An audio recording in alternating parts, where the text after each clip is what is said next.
interactions of the social audit teams, wherever they went, was extraordinary. There was a difference in the quality of interaction between the people and the government. There was a difference in the response of the government to the people. So what we have learned after going back from here is that social audit is necessarily not conflict-ridden. In the rest of India, there is a feeling that it is taking accounts and so we go as auditors.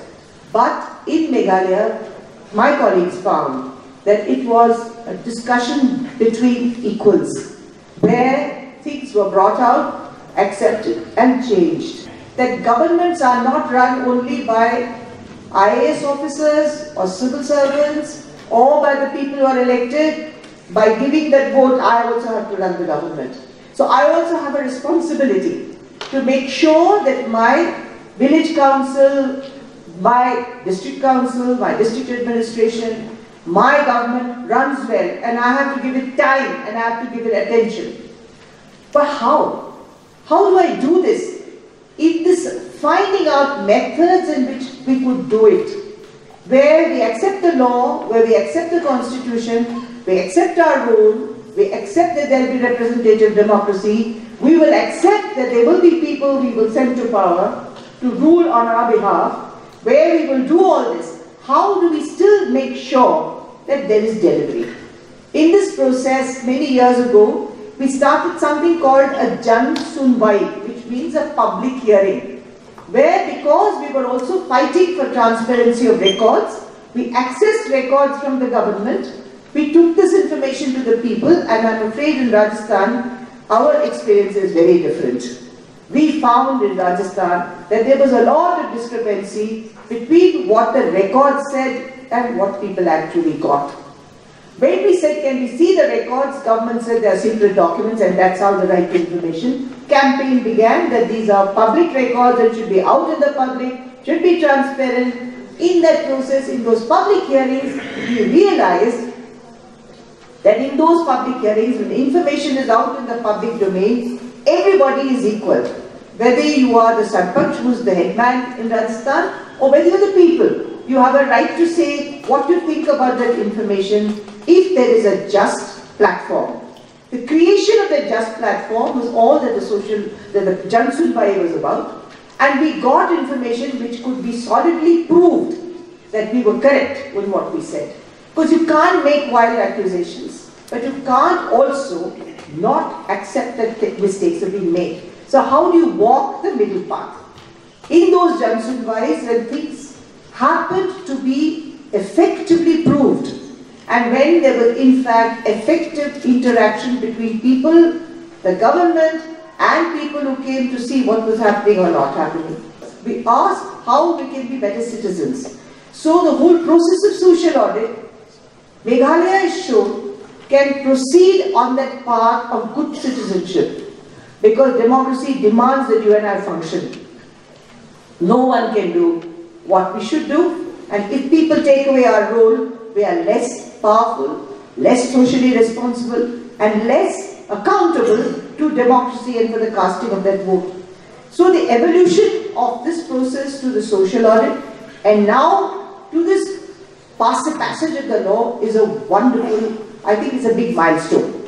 So far, social audit processes have been accepted all over the world.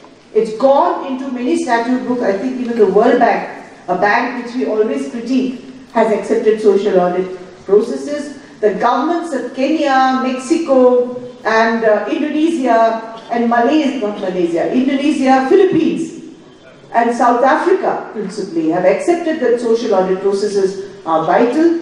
The CAG's office in India has accepted social audit as a part of one of the tools by which they can ensure that auditing is done properly. What is governance? In India, when we had the British, they told us it was their business. So we left it to them. Their clerks, their laws, like the Official Secrets Act, we left it to what they decided should be done. We accepted that they were the masters. When we asked the British to leave and we got our independence, The structure more or less remained the same.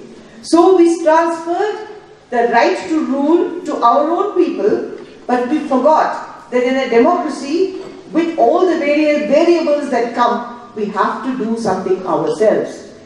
The problem with democracy is that it puts a responsibility on us, but it's with the right to information law and the social audit process that for the first time we have redefined the word governance, not to mean IAS officers, bureaucracy, civil service and people in power, but that actually governance is everyone's business. It's my business, your business and everybody's business, but a special group will look after it full time.